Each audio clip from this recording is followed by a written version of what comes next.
Buenas noches. Una cuestión práctica previa de que los celulares estén en silencio. Muy breve. Tal vez podríamos sintetizar o resumir nuestra tarea educativa podríamos decir, en atesorar, en cuidar, en preservar lo que tenemos. Estos bienes que hemos recibido y que forman parte de nuestra tradición. Casi que diríamos que si nuestro plan de vida es cuidar, preservar y acrecentar, si pudiéramos, los bienes que hemos recibido, con eso ya estaría justificada nuestra vida. Por eso que hemos comenzado esta actividad con la Santa Misa, para fortalecer nuestra fe, para acrecentarla, para cuidarla. Bueno, y lo que vamos a hacer ahora es escuchar una semblanza de Martín Miguel de Güemes a 200 años de su muerte. Este héroe, este arquetipo de nuestra patria, como tantos más, injustamente olvidados o tergiversados. Bueno, así como tenemos que atesorar los bienes de nuestra fe, también tenemos que mantener en alto la firme voluntad de atesorar aquella verdadera historia de nuestra patria, así que en eso vamos a estar a continuación. Y de Antonio ya todos lo conocemos, así que por un lado no lo voy a presentar, simplemente voy a agradecerle una vez más, y sí voy a repetir que Antonio es uno de los padres espirituales del colegio. Antes de que el colegio exista, ya estaba ayudando, orientando, motivando, corrigiendo. Recién el año pasado fue la primera vez que no estuvo entre nosotros en estos 22 años, ha venido siempre y más de una vez por año, así que Antonio, te agradecemos porque si uno saca en limpio qué es lo que finalmente vale al final de nuestras vidas, es lo que hacemos mutuamente unos por otros para mantener siempre viva la llama de las cosas importantes, y en eso sos un incansable amigo y maestro, así que muchas gracias. Muchísimas gracias a todos. Una alegría inmensa volver a reunirnos cara a cara, como en los viejos tiempos. Lo que vamos a contar sucedió en Salta, esa ciudad divinamente señalada de Silvia Anzoátegui para derramarse en la aventura del catecismo y de la espada. La ciudad de la clara arquitectura y de los anchos patios cabedores hechos para acoger al día con bandadas de flores. Es el 7 de febrero del año 1785. Hace calor ese día. Nada excepcional ocurre en la ciudad de Salta. Los hombres buscan, cuando pueden, el halago de la sombra. El sol está pegando duro y la ropa pesa mucho después del trabajo. Los fletes, si no andan, dormitan. Es una quietud estupenda, satisfecha de sí misma. Así parece afirmarlo el verdor rutilante de los cerros que flanquean la ciudad, detallado, colorido de cada una de las flores. Sin embargo, hay trajín en un hogar, el hogar de los Güemes Montero. El jefe de ese hogar, don Gabriel, un hidalgo de prosapia hispano-católica, apenas se ha atendido hoy sus ocupaciones en las reales cajas de la intendencia. Que su esposa, doña Magdalena Goyechea de la Corte, descendiente del fundador de San Salvador de Jujuy, está acostada y asistida, presintiendo y esperando la dulzura y los dolores de la maternidad. todo ocurre antes de la puesta del sol. En una casa cristiana y criolla, en la que se rezaba, en la que se leían los diálogos de Platón, o la geografía de Estrabón, o la política para corregidores de Bobadilla. En una de esas casas antiguas, solariegas y señoriales, edificada sobre piedra, como nos pide nuestro Señor en el Evangelio.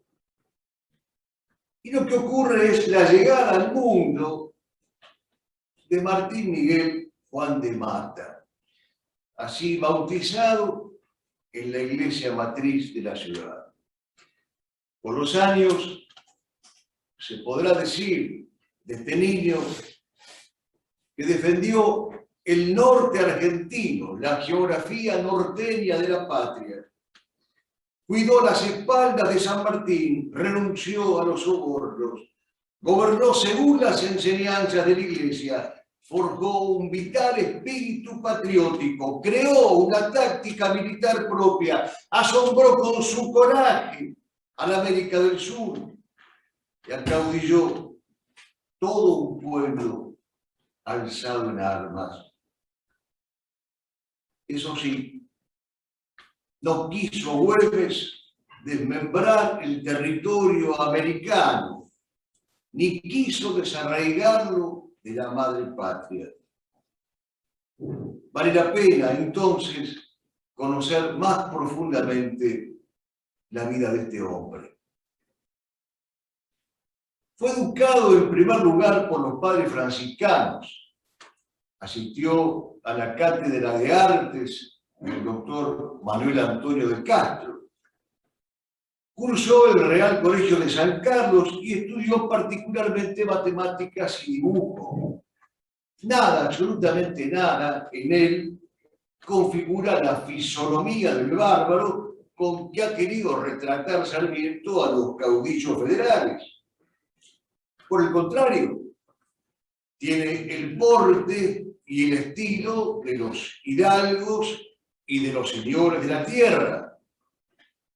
Entre otros antepasados de Juan Martín Miguel Juan de Mata, hemos de mencionar a Juan Francisco Güemes, que fuera virrey de la Nueva España entre los años 1746 y 1755. Y que fue un hombre destacado por el coraje en repeler penetraciones británicas en su propio territorio. En tanto caballero, forjado en este recio molde hispano-católico, hispano-criollo, no podía sorprender que a los 14 años se alistara en el regimiento fijo de Buenos Aires, en el 3er batallón de la 6ª compañía, que se encontraba entonces por Salta. Esta incorporación fue providencial porque le permitió a Güemes realizar su primera hazaña: rendir un buque inglés en el puerto de Buenos Aires. Los propios británicos han dado cuenta de este episodio singular. Entre perplejos e impresionados, cuentan algunos cronistas británicos, el más conocido de ellos, Alejandro Gillespie, en su obra Buenos Aires y el interior, observaciones recogidas durante una larga residencia en 1806-1807, lo que sucedió en el puerto de Buenos Aires el día de la Reconquista, con Martín Miguel Juan de Mata como principal protagonista. Ocurrió efectivamente el 12 de agosto de 1806, el bien llamado Día de la Reconquista. Estaba Liniers conduciendo las acciones junto a su plana mayor. En esos momentos, un soldado agitado trae la noticia: el buque británico Justina ha varado frente a Buenos Aires. El lecho del río le frena el escape, pero no es presa fácil. Sus bandas esgrimen 26 cañones y hay a su bordo una amenazante marinería. General Güemes no vacila un instante. Reúne a un grupo de húsares, se pone a la cabeza de ellos y espera que el río baje lo suficiente. Es cosa de verse. De pronto, inalazante, Güemes pica al frente y su espada en un giro señala, indubitablemente Argentina. Atrás de él, sables y tercerolas en ristre, una centena de jinetes mete sus pingos en el agua y carga con una decisión incontenible. Extraño abordaje, bandera blanca inglesa de rendición, gritos de alto el fuego. Martín Miguel de Güemes se ha lucido. Liniers lo ascendió a alférez graduado y después a teniente de milicias de granaderos. El nombre de la patria tomó esa tarde el nombre de los nombres de pila que llevaban dos hombres. Esa tarde la patria se llamaba Santiago y Martín se llamaba para cada soldado. Un jardín de banderas tomada al invasor, a los pies de la Virgen por la patria quedó, y en el mundo se supo que atropellar la patria no era cosa de hacerse y sacarla barata. Que conste que en esta acción don Martín Miguel de Güemes defendió la bandera española cuando España no supo ni quiso defenderse a sí misma. Estallada la Revolución de Mayo con sus luces y sus sombras sobre las cuales hemos hablado largamente, formó bajo su manto una partida de 60 jinetes de caballería y los puso a todos ellos bien cubiertos al servicio de la patria originada. Y específicamente se puso a disposición del presidente de la primera junta, otro grande de la patria. Lo destinaron a Humahuaca y desde allí, comandando la partida de observaciones, empezó a aprender el durísimo oficio de custodiar las fronteras de la patria combatiente.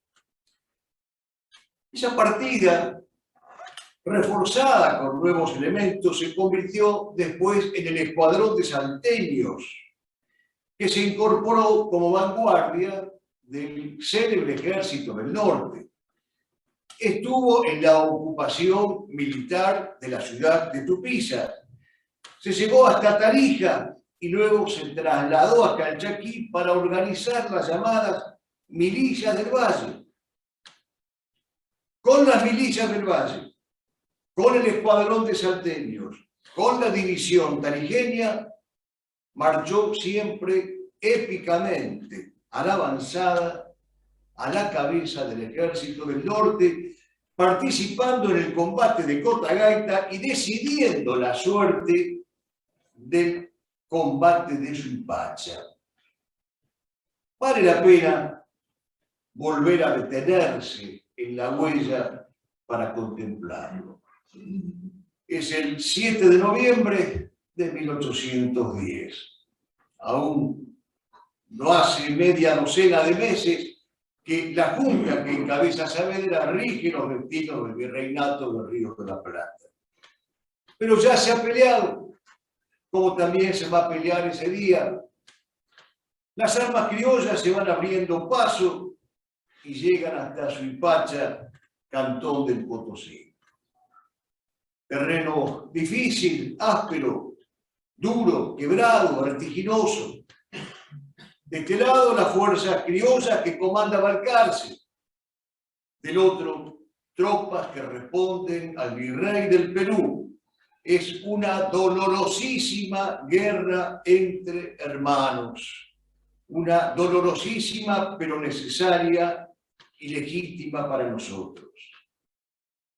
La veteranía realista se va imponiendo. obligando a retroceder a las fuerzas criollas. La derrota criolla parecía cuestión de minutos. Entonces, como en el caso del buque Justina, sucede lo imprevisto. Un puñado de hombres salidos de la nada, refugios de furor y de velocidad, irrumpen en el descampado. Son los hombres del caudillo salteño. En el sitio bravo, difícil, peligroso, en el momento necesario, diestro para moverse, parecen una unánime lanza que abre brechas múltiples, un coro de alaridos que edifica, cincela, canta la victoria. Peleamos durante más de 4 horas. Por último, los tambores y los trompas del adversario invitan a la retirada. El batuque ha terminado. Otra vez, Martín Miguel de Güemes se ha lucido y le dice a sus hombres: el americano no ha nacido para vegetar y vivir en la oscuridad.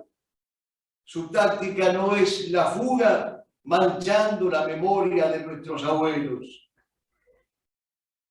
Con todo, que ya es mucho, recién empezaban sus batallas. Recorrió los caminos desolados del Alto Perú, adquiriendo un conocimiento del terreno que aplicaría después en su famosa guerra gaucha. Pelea bajo las órdenes de Pueyrredón y de Díaz Vélez y decide la suerte de los ejércitos patrióticos en el combate de la Quebrada de Nazareno. Pero algo importante empieza a suceder en este hombre de acción. Se da cuenta del peligro ideológico de ciertos protagonistas de la Revolución de Mayo. Ve la impiedad de Castelli, las profanaciones de Monteagudo, el desprecio hacia los gauchos y hacia las provincias por parte de los agentes morenistas, la falta de decisión y de coraje en algunos jefes castrenses. Es entonces cuando vuelve la mirada hacia San Martín, lleno de admiración y de respeto por su trayectoria, por su conducta y por sus planes autonomistas, pero no felones. Pero sobre todo, vuelve la mirada hacia San Martín porque advierte en aquel hombre algo singular que supo cantar Bernardes. Su voz vibraba en los clarines y sostenía las banderas en el aire. Hasta en los últimos tambores lo que sonaba era su pulso formidable. Si todo triunfo era su triunfo, toda la sangre derramada era su sangre. Y le escribe esta carta magnífica, Güemes a San Martín. El teniente coronel don Martín Güemes, ante ustedes con su mayor respeto se presenta y dice que por notoriedad sabe que marchan tropas de esta capital para el Perú. Consiguientemente, con mis sentimientos, y no pudiendo mirar con indiferencia los peligros de la patria, me ofrezco a partir bajo sus órdenes. Gran conocedor de las almas, rápidamente se da cuenta San Martín de quién es este caudillo, que así se le presenta epistolarmente. Güemes, desde 1814, queda a la cabeza de la defensa de Salta y del Alto Perú. Y lo van a secundar hombres legendarios. El primer lancero, por ejemplo, Pachigorriti, famoso por enlazar los cañones enemigos y traerlos hasta el terreno de la propia tropa. Luis Burela, famoso también él por aquella respuesta que supo dar cuando le preguntaron temerosos y nerviosos sus hombres ¿con qué armas, Señor, los combatiremos? Y él contesta, con las que le quitaremos. Güemes y esos hombres de acero se lucen en combates desiguales. La Pedrera, Ducal de Velarde, la Reconquista de Jujuy y de Salta. El reconocimiento sanmartiniano no tarda en llegar. Se lo promovió al grado de coronel. Se lo declaró benemérito de la patria en grado heroico.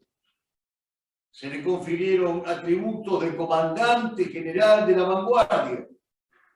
Y desde entonces, San Martín con base de operaciones en Cuyo y Güemes con base de operaciones en Salta, llevaron a cabo una planificación conjunta, estratégica y táctica de alcance continental para la obtención de la independencia americana, pero con dos condiciones: no desmembrar el territorio heredado de España y no traicionar el patrimonio espiritual heredado de esa misma España. Comienza la epopeya. Cada vez más Güemes es Güemes el caudillo. Bien ha dicho Rosier Almazán que el caudillo es una categoría supletoria en cierta medida de la figura del monarca. Y así fue. El Valle del Lerma lo vio regio, colosal, majestuoso. Y era un valle que albergaba secretos y sin embargo pudo descifrar de la presencia regia del caudillo. Y ese Valle del Lerma queda mudo ante tanto derroche de valor. 6 invasiones frena Güemes. Una y otra vez los adversarios insisten. Una y otra vez los criollos resisten, atacan, se despliegan, avanzan. La guerra gaucha, aquella que dio pie para la égloga o la copla, la imagen o la música, está en pleno estallido, está en pleno desenlace. El general español García Cambá, en sus memorias para la historia de las armas españolas en el Perú, reconoce con admirable honestidad que los soldados realistas, veteranos todos ellos de cientos de combates, estaban impresionados por la vaquilla y por el arrojo de las huestes güemesianas. Porque Güemes, como lo ha dicho Luis Oscar Colmenares, era un genuino hispanoamericano, no un desheredado, no un marginal, no un resentido social, no un rebelde clasista, un señor de la tierra hispanoamericana. ¿Y cuál es el espíritu que animaba aquella epopeya? ¿Cuál era la ley de aquellos gauchos? Este es el país de Martín Güemes, repetían, la tierra heroica, altiva de la espera, la dura estirpe hispanoamericana, la guerrera que amanece atarallando el suelo. Andan los godos, andan juntos y cerca, acechando al caudillo quebracho de los montes, al horno de los ranchos, al tronco del Sevilla, el cedro colla. Pero esta ley de gauchos ha de salirles a la cortada, y si vienen, que vengan fierro y cuero, alonja de rebenque y caronero, simbrando el charaví de los degüellos. Le saldremos al cruce para dejar a punta de facón el nombre de la patria galopando. Sí, paisanos, con don Martín de Salta, si habremos de morir, será peleando. Entonces, bajo este espíritu, bajo este estilo que tiene lugar un episodio excepcional, de eso que la memoria se obliga a sostener y a volver permanente. 3 oficiales realistas galopan hacia los halcones. Allí está don Martín, así le han dicho. Una docena de veces los han frenado los criollos en el camino escarpado. Alto, ¿quién vive? Les han preguntado. El rey, responden los oficiales con toda honestidad y agregan: llevamos un mensaje para Martín Güemes. Es un salvoconducto. 2 semanas de marcha le lleva a encontrar al jefe gaucho. Por fin lo recibe. Vosotros diréis, señores, portamos un mensaje del virrey de la Serna para usted, señor. Tenemos orden de esperar por su respuesta. Güemes desgarra el lacre del pliego, invita a los oficiales a sentarse austeramente y él mismo se repatinga para leer. Una vez acabada la lectura, exclama: ¿estiman en tan poco su honor los veteranos españoles que se encargan de misiones como esta? El coronel que presidía la comitiva realista es un honrado español. Se pone de pie con violencia. Se ergue ofendido su mentón y responde: señor, juro por mi honor que no sé de qué me habla usted. Ignoro el contenido del pliego que el virrey ha confiado a mi lealtad. Güemes entonces le lee la misiva. La Serna le propone a Güemes que abandone la lucha. En tal caso están a disposición de él 1.000.000 de pesos fuertes y los títulos de marqués y grande de España. Y bien, señores, les dice Güemes, ¿no creéis que es ultrajar a un soldado e enviarle a ver a otro soldado con semejante proposición? Decir a vuestro virrey, señores, que Martín Güemes, rico y noble por su nacimiento, ha sacrificado su fortuna entera en el servicio de la patria y que para él no hay títulos más gloriosos que el amor de sus gauchos y la satisfacción de sus conciudadanos. O entonces, que parecieron escritos solo para él estos versos de Marechal, sentado con honor en la balanza de la justicia, centro de un mundo firme, su vertical de hombre. Así lo he visto y crece su figura en la mañana de oros y de platas, abriendo y cerrando el día con la señal de la cruz. Así lo miro y su estatura crece. El sol está en su barba, que no ha besado nadie, sino el viento.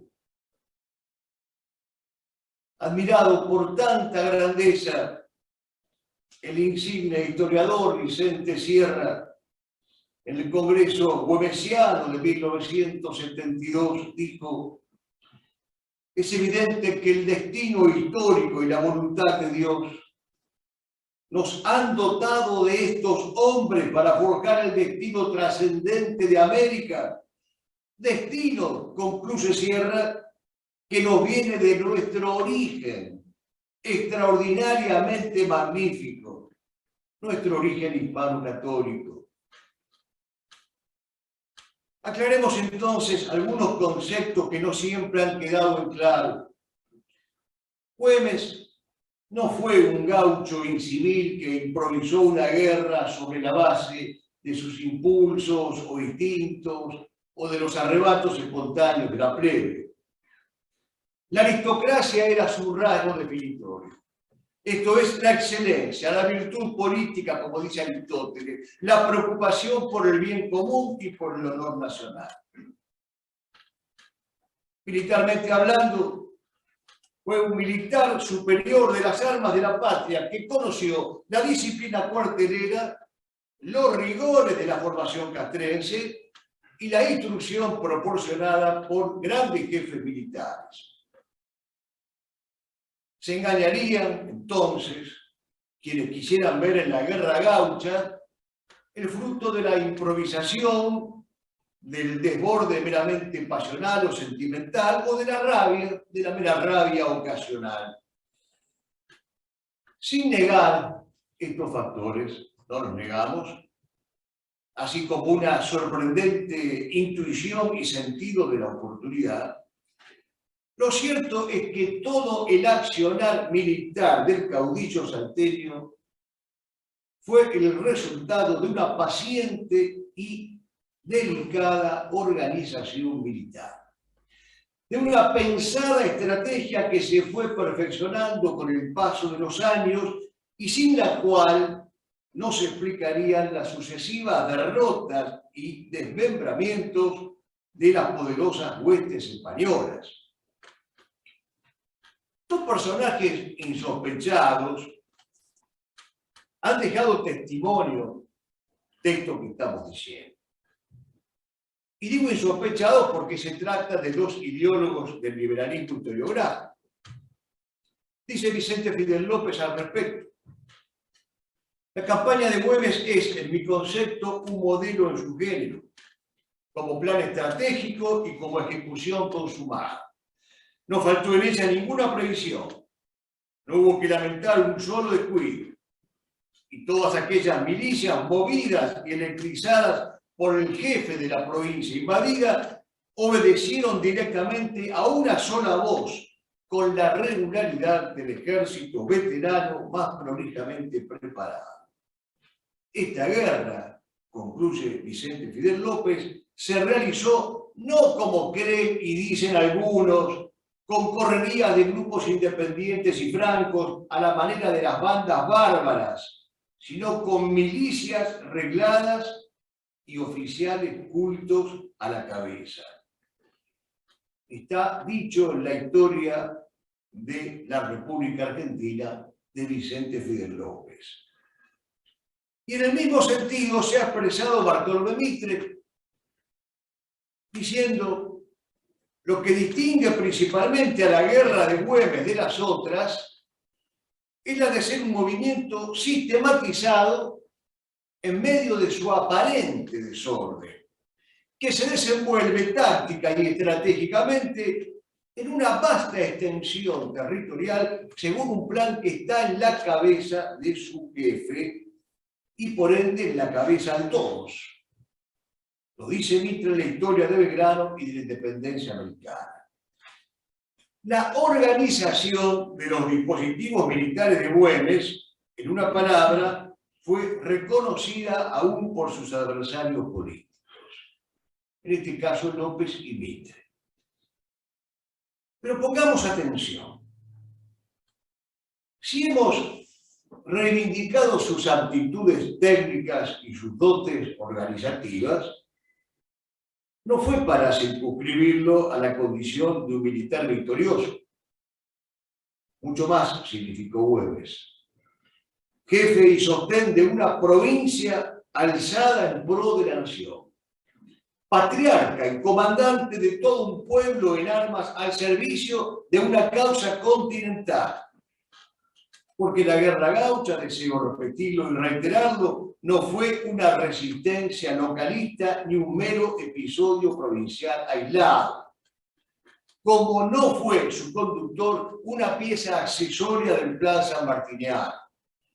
Era aquella una contienda de proyección americana, en tanto ponía en juego nuestra existencia autónoma. Dios eligió a Salta como escenario y eligió a Güemes no para secundar o complementar un plan, sino para coprotagonizarlo, para ser coartífice de su fundación y de su cumplimiento cabal. Salta fue entonces el gran bastión de la patria, como dice Guillermo Solá. Sus paisajes son testimonios incorruptibles del intrépido Martín Miguel de Güemes. Güemes. Fueron 6 años largos e intensos de sufrimientos contra el poder de un adversario que no daba tregua. Tanto del adversario que amenazaba desde afuera, como el más peligroso, el adversario que amenazaba desde adentro. 6 años durísimos en los cuales el sacrificio, como sostenía Jordán Bruno Yenta, fue el real fundamento de la soberanía nacional. 6 años de probar el temple y la fidelidad, soportando las presiones de los enemigos internos, a los cuales el poeta Dávalos definió como esa tacaña recua que quiere libertades, derechos, garantías, pero todo barato y no a su costo. Adviertan la vigencia de esta definición que da Dávalos de ciertos sectores dirigentes. Tacaña recua, que quiere libertades, derechos, garantías, pero todo barato y no a su costo. 6 años soportando la pobreza y la estrechez, incluso por momentos una estrechez extrema de recursos materiales, pero dando irrebatible prueba de que no son los intereses económicos los que constituyen el motor de la historia, ni los que movilizan a los hombres a vivir y a morir. A los pueblos, seguirá diciéndonos José Antonio, no los han movido nunca, nada más que los poetas. En el año 1880, en Rosario de la Frontera, de forma absolutamente casual, unos nietos del general Güemes se toparon con un mendigo. Literalmente el hombre estaba muerto de hambre. Se acercaron para socorrerlo y hablando con él supieron que era el sargento primero José Marcelo Mamanes. Tenía casi 100 años. Tenemos un daguerrotipo que nos lo muestra con sus ojotas, su bastón, su poncho gastado, su barba, sentado pidiendo limosna por el amor de Dios. Como diría otra vez Yenta, comparar la riqueza de aquella Argentina pobre con la pobreza de esta Argentina rica. Qué ejemplo para tanto uniformado sin honor, convertido en millonario. Qué ejemplo el testimonio de este sargento gloriosamente mendigo de lo absoluto, diría León Blois. Pero así, precisamente así, eran los hombres de Güemes, porque seguían su ejemplo y lo imitaban en todo, aún en la pobreza dignamente asumida. 6 años de lucha, decíamos, en los cuales al conjuro de la voz de mando de Güemes, la tierra respondía armándose toda entera ella misma.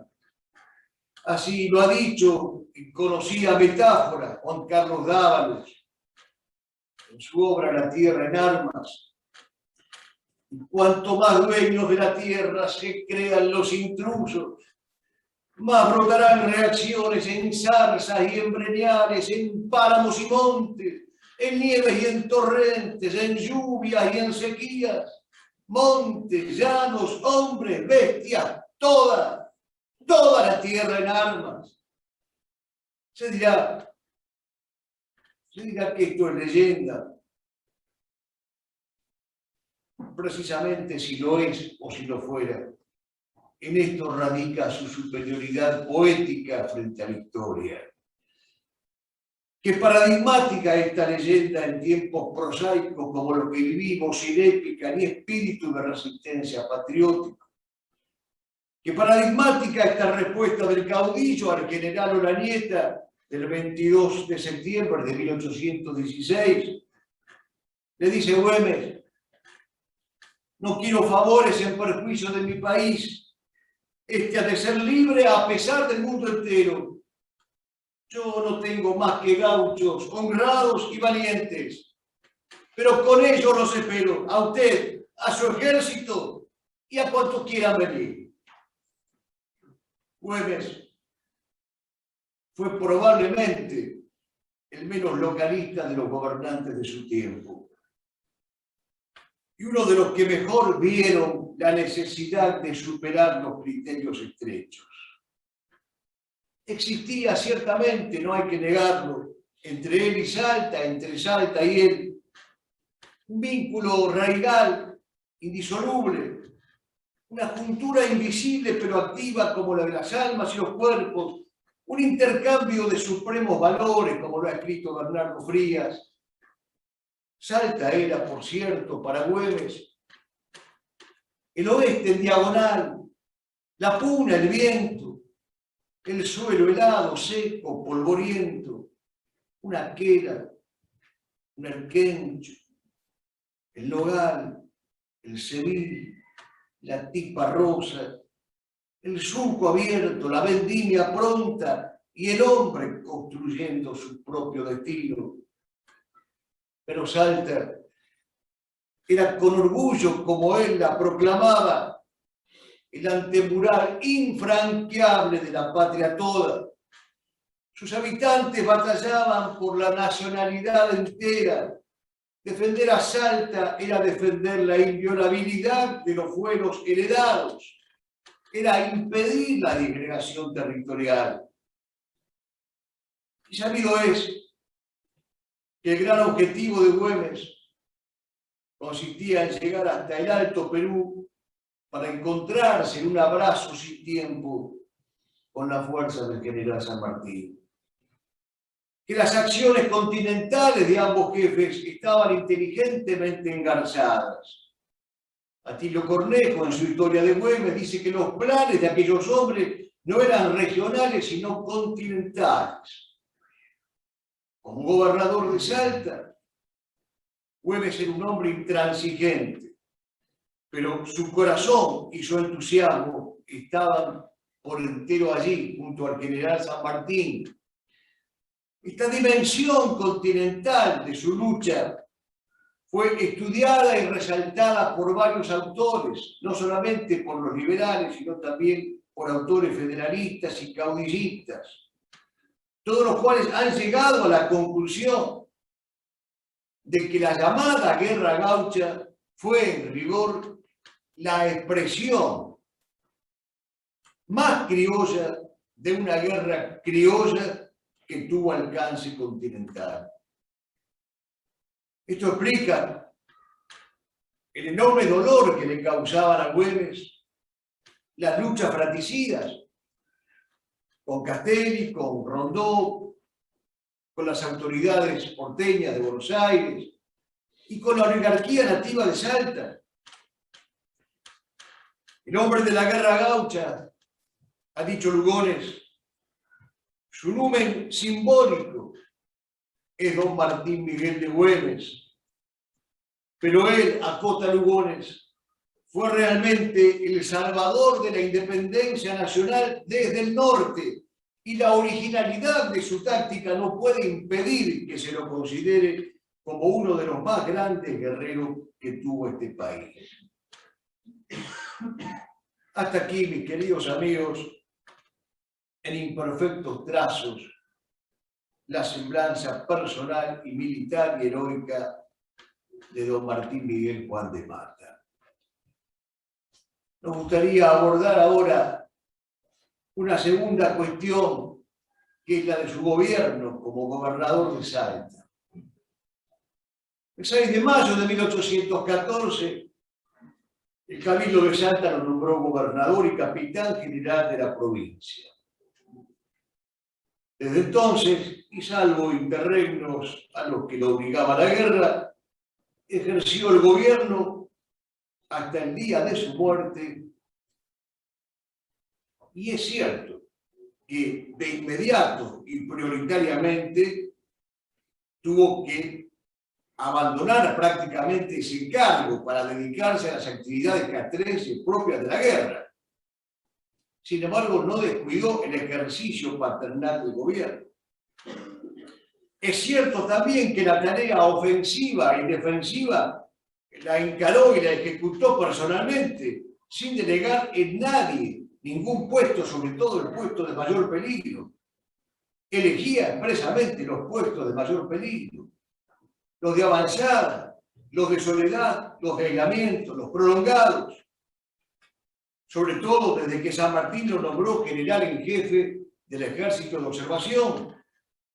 Pero así todo gobernó con aplicación y con justicia.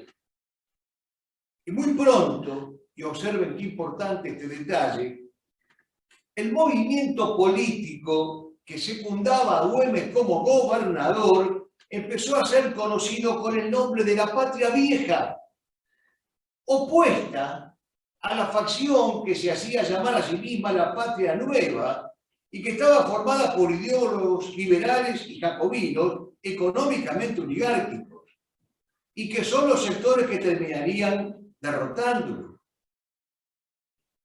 La patria vieja, antigua, la patria fundacional y heroica, la patria de la patria española contra la patria nueva, contra la patria liberal, jacobina, masónica y iluminista. Como gobernador de su provincia, el desempeño de Güemes ha sido objeto de algunas discusiones, sobre todo en el terreno social y económico. Medidas como, por ejemplo, la exhibición de impuestos a los gauchos o la exacción de préstamos a los pudientes han dado lugar a opiniones encontradas. Mientras unos lo acusaron por estas medidas de demagogo, cierta historiografía socialista, marxitoide o pseudo-revisionista ha querido presentar a Güemes como una especie de reformador social que se adelantó a su época o un precursor de medidas socialistas y populistas. Ambas posiciones son incorrectas. Veamos por qué. La guerra había empobrecido terriblemente a Salta. Solo unas pocas familias, unos pocos comerciantes conservaban cierta holgura. Pero sacando algunas excepciones que las había, por supuesto, su disposición de ánimo no era precisamente la del desprendimiento y la de la generosidad, ni sus inclinaciones políticas eran favorables a la causa criolla. La situación pedía actitudes de emergencia, opciones duras, decisiones contundentes. Güemes las tomó con responsabilidad y conciencia.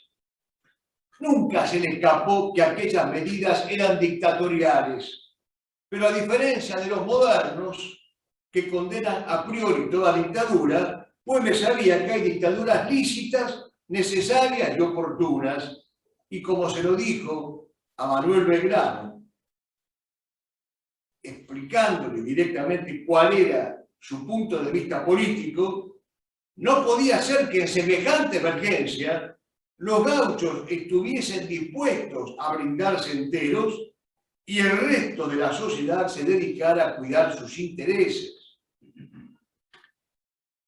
Haciendo el elogio de este sentido del bien común completo que tenía Güemes, Martín Figueroa, en su libro La gloria de Güemes, ha escrito: Güemes pasó por encima de todo. Puesta su mirada en la cumbre, no se detuvo a contemplar la senda. El destino de la patria valía más que la comodidad de algunos hombres y por eso exigió el máximo sacrificio, comenzando por dar el ejemplo. Más que un gobernador civil, debió conducirse como gobernador militar de un frente combatiente. Ese fue entonces el gran mérito de Güemes gobernador. Como lo fue el de San Martín cuando gobernó Cuyo, o el de Rosas cuando gobernó la Confederación. Haber ejecutado una dictadura sin la cual no se hubiera salvado la autonomía nacional. Ese precisamente fue su mérito, insistimos, el que no saben entender hoy los políticos. Haber entendido que la defensa del bien común completo exige a veces el sacrificio forzado de los particulares y que la seguridad de la nación está por encima de su desarrollo y sobre todo del desarrollo financiero individualista. Porque sin una tierra soberana no se es dueño de nada. Sin el señorío y sin la genuina libertad, que es hija de la verdad, cualquier patrimonio es estéril y es esquivo. Ante la imperiosa necesidad de recursos para costear la campaña libertadora, Güemes comprende algo que es fundamental para un estadista, para un timón de tormentas. Güemes comprende la prioridad de la soberanía política por encima del bienestar y del confort. Lo primero era en aquel momento sacarse al invasor de encima, costear los ejércitos de la patria vieja, aliviar las cargas de los gauchos sobre cuyos hombros heridos y llagados caían las mayores responsabilidades, sufrimientos, penurias y dolores. Después, si Dios así lo quería, después vendría el crecimiento económico de los particulares o del bienestar general. Pero como dice Peggy, la espada es la que mide con sangre el pedazo de surco sobre el cual el arado va a hacer después su propia trayectoria. Pero entender que admitir esto exige una grandeza de espíritu que no todos tuvieron. Por eso el mismo Vicente Fidel López acusó a sus detractores de menguados espíritus y miopes. La acusación de demagogia que se ha lanzado contra Güemes de parte de cierta historiografía liberal es absolutamente inadmisible. Ningún demagogo se impone e impone austeridad, disciplina y orden, ni rehabilita la supremacía de los deberes y de las obligaciones por encima de los derechos, ni pide fortaleza y sacrificio hasta dar la propia sangre en plena juventud. Ningún demagogo rechaza los sobornos y los halagos, prefiriendo la vida ruda y la muerte mártir. Un manifiesto a los habitantes de Jujuy del año 1819 lo retrata de cuerpo entero y constituye, en mi opinión, un mensaje para los argentinos de hoy. Dice Güemes en este manifiesto que todo hombre que quiera vivir en las provincias libres del Estado se presente dispuesto a tomar las armas y a marchar frente a los enemigos en defensa de la nación, a los destinos que oportunamente se les señalaren. Venid, venid por último todos, que yo, en la escuela de los trabajos, donde aprendieron mis bravas legiones el arte de la pelea, os enseñaré la senda del honor y el camino de la gloria. Pero así como es un error grave acusarlo de demagogo, también lo es el querer presentarlo como un líder socialista del proletariado. En la sensibilidad social de Güemes para con sus paisanos pobres, no hay una cuestión ideológica, sino teológica, que es la virtud de la caridad. Aquellas medidas de gobierno tomadas en favor de los gauchos eran hijas del sentido común, la consecuencia natural del don de mando. Recuerden lo que dice Ramiro de Maeztu, que la verdadera jerarquía se funda en el servicio. Eran medidas acordes con su educación hispano-católica tradicional. Por eso, no fue precursor de socialismo alguno, que dicho sea entre paréntesis, jamás ha hecho nada real y concreto por los necesitados. Fue Güemes, en cambio, el ejecutor de los preceptos ético-políticos de la tradición católica. El famoso fuero gaucho, por ejemplo, es una normativa institucional que protegía los derechos de los hombres de campo y de pelea, siendo una institución de raigambre medieval y española. No se trataba de una innovación moderna, se trataba de la aplicación antigua y antiquísima del derecho natural y cristiano. Se cumplía en él, una vez más, las palabras de Marechal. Todo buen gobernante lo será cuando a sus inferiores descienda por amor y se haga un simulacro de aquel Padre Celeste que a toda criatura da el sustento y la ley. El gobernante que no asuma el gesto de la paternidad es ya un tirano entre sus inferiores. Existe un relato de singular fuerza expresiva que nos permitirá entender la relación patriarcal de Güemes con sus gauchos. Es el relato que trae Juana Manuela Gorriti, sobrina del padre Juan Ignacio Gorriti. Lo trae en su libro sobre Carmen Puch. Y el relato dice más o menos así. Al llegar Güemes a Horcones, los paisanos se precipitaban a su encuentro, gritando su nombre con delirante entusiasmo. Lo rodeaban, lo cercaban, se le aproximaban, unos se arrodillaban, otros besaban sus manos, el puño de la espada y hasta las espuelas. Él les salía al encuentro, afable y sencillo en su grandeza, tendiéndole los brazos, llamándolos a cada uno por su nombre. El buen pastor conoce a cada oveja por su nombre, con esa prodigiosa memoria del corazón que solo poseen los grandes capitanes de la historia. Rodeaban los centenares de hombres que habían abandonado el arado y siguiendo el pintoresco chiripá, armados a veces con simples puñales y con tacuaras. Le pedían un sitio por el honor de pertenecer a las huestes güemesianas invencibles. Dice Lugones, todos espejábanse en él, cada cual representando una parte, todos viejos, niños, mujeres, indios, mestizos, y de él emanaban en forma de jinetes para todos los rumbos sus ideas, hasta encararse con la misma muerte y hechizados por la muerte despeñarse hasta las supremas y postrimeras acometidas. En su obra Las milicias de Güemes, de Miguel Solá, recuerda el caso de la sublevación de Pozo Verde en el año 1821.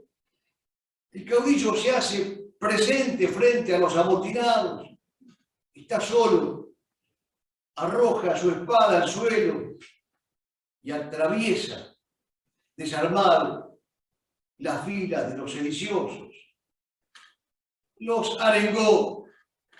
Los sediciosos depusieron su actitud al instante y terminaron victoriando a Güemes. Qué ejemplo para aquellos que quieren imponer su autoridad, amenazando a los subordinados, rodeándose de anulones, castigando a aquellos que no los elogian y premiando a los serviles.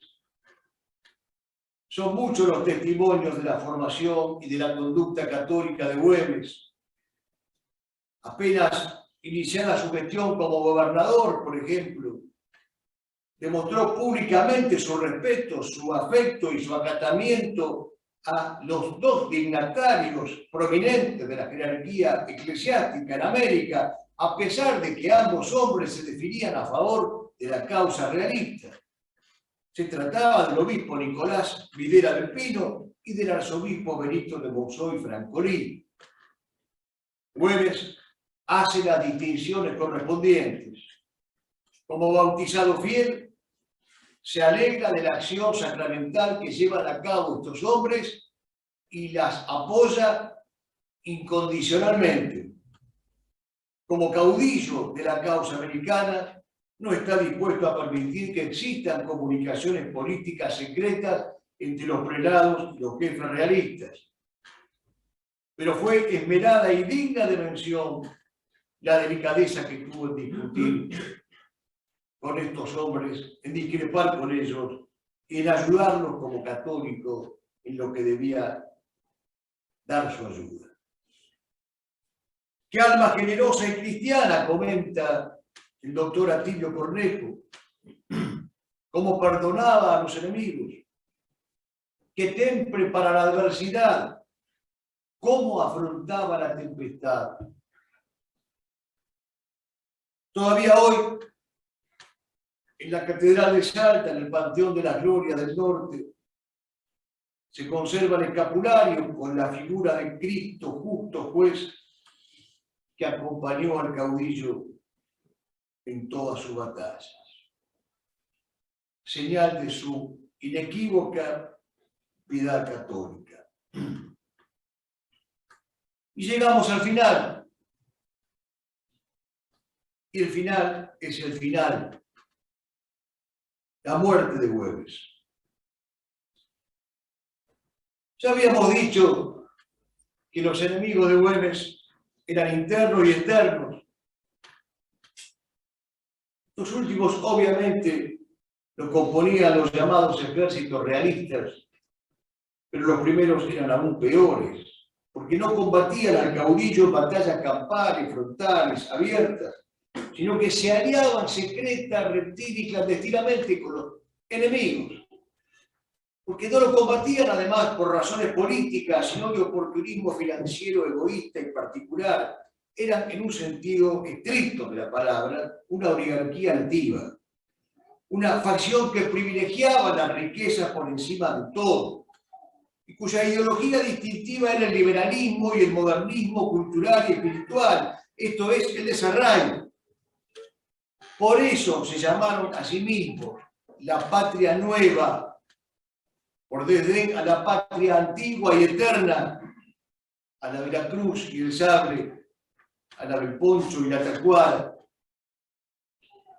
Fue este enemigo interno el que hacía de informante de los realistas, el que propiciaba las invasiones, el que incluso las solventaba económicamente y el que hacía propagar desinformaciones entre la propia tropa. Fue así que el coronel realista José María Valdés, favorecido por el apoyo traidor de estos enemigos, entró subrepticiamente en Salta la noche del 7 de junio de 1821. Entró por las quebradas del Éser y de los Yacores. Güemes, que redactaba su despacho diario en casa de su entrañable hermana, doña Bacacha, salió personalmente como hacía siempre al oír los disparos. Era su norma. Donde está el mayor peligro, allí es de llegar yo primero, para ponerse al frente de las acciones. Una partida realista lo hirió gravemente de bala en una de las vértebras posteriores. El heroico gaucho, sin apearse de su cabalgadura, instigó a su caballo a que lo llevase al galope hasta el campo de la Cruz. Allí, acompañado de un pelotón de leales e irreductibles hombres, pidió ser transportado al campamento de la zona del Chamicar, en la quebrada de la Horqueta, donde agonizaría sin un quejido durante 10 días para entregar después su alma a Dios. Vale la pena contemplar el desenlace de este drama. Ha salido Güemes de la casa de Bacacha. La oscuridad es casi total. Monta de un salto y de memoria a su caballo, desenvaina el sable, viva 2 veces a la pata y carga solo contra las sombras. Un tiro del infierno le parte la espalda. Sus gauchos lo ven recostado sobre el cuello del caballo, observan el gesto mudo de sus labios sellados por el dolor. ¿Puede seguir, general? Claro que puedo, dice Güemes, penosa marcha que dura la noche y la mañana del día siguiente, hasta que su cuerpo desangrado reposa en un modesto catre del campamento gaucho. Lloraron los hombres y las cosas de Salta aquella noche. Son lágrimas rerum, diría Virgilio, las lágrimas de las cosas que tienen lágrimas. Lloraron los rostros desgajados y negros de sus infernales. Los ponchos empezaban a cruzar sus bandas negras. Y todo Salta lo lloró en miradas y entró al marco triunfal de la leyenda. Y entre el sollozo de su gente, Salta lo devolvió a la tierra. Y en mineral visión surgió la luna por el azul sendero de la noche. Y en caminos de sangre fue corriendo por la fibra al hombre. Y palpitó la caja su mensaje, y la quena se alzó redonda y alta, y hasta en el fondo mineral del cerro. Esa noche el dolor se llamó Salta. Alguien, no obstante, lloró de un modo intensamente distinto. Su esposa Carmencita Puig, enterada de su muerte, decidió soterrarse, cortarse la cabellera, y hasta que murió apenas 7 meses después, se la veía deambular diciendo solamente 2 palabras: debo encontrarlo, debo encontrarlo. Los ojos de Carmen Puig mirando desde la torre son más azules ahora, tanto que al horizonte. Si le pregunta la senda no le responde, tampoco le dicen nada las aves que lo conocen. ¿Dónde andará ese guerrero? ¿En qué afanes y rigores? A veces oye el regreso ronco de su guardamonte y es ay el viento que juega con su ilusión en el bosque. Si él ya no puede volver, ella irá donde él se esconde, igual que la luz al cirio deja que el amor la dote. Siendo una flor vivió más de lo que viven las flores. Ya le cierran las pupilas, ya la bajan de la torre, va al encuentro del amado, solo ella sabe dónde. Ser fuerte, dice Piper, de la mano de Santo Tomás, es en el fondo estar dispuesto a caer, si por caer entendemos morir en el combate. Por el bien se expone el fuerte al peligro de morir. Lo que importa no son las heridas, la vulnerabilidad, sino la realización del bien. A Güemes, el arquetipo del fuerte, no le importaron los peligros, las heridas, la muerte, sino la realización del bien. Y ofrecieron un salvoconducto, garantías, mejores cuidados médicos a cambio de que renunciara a la lucha. ¿Qué hace Güemes cuando le ofrecen salvoconductos y atenciones médicas? El caudillo reúne a sus hombres, consumió su escaso aliento para saludarlos uno por uno. Aunque yo me muera, les dijo, sigan batiendo a los baturrangos. Fue entonces cuando llama a su segundo hombre, el coronel Vic, clava la espada con empuñadura en cruz sobre la tierra, le dice a Vic que se arrodille y le señala, Vic, júreme por la cruz de esta espada que no ha de quedar un solo godo en pie de guerra. Bajo el sol apenas caliente de junio, ya moría Güemes, arroja su cabeza sobre su costado y aguarda.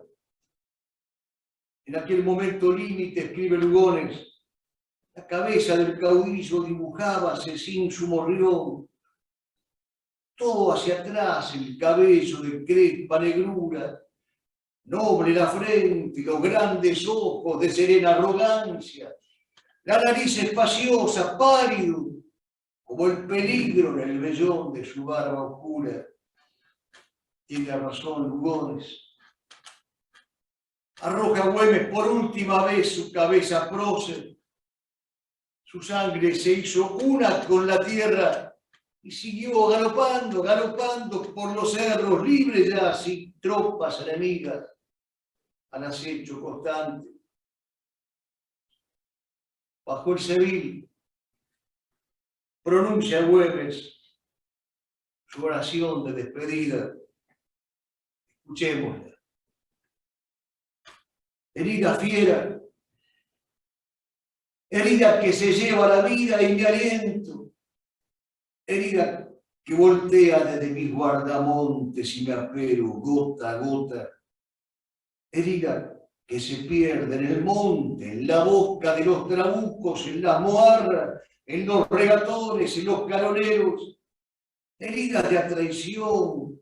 Alguien me vendió esa noche, alguien me esperaba, emboscado entre los cercos, herida en las calles del pueblo y venir a resollar el último desgaste en la higuerilla, abajo de un Seville, con un cielo de sal tan abierto, herida fiera, cobarde, que me acorta los días de pelea y de entrevero, los días de los ponchos y las tacuaras y los lazos simbrando junto a ellos.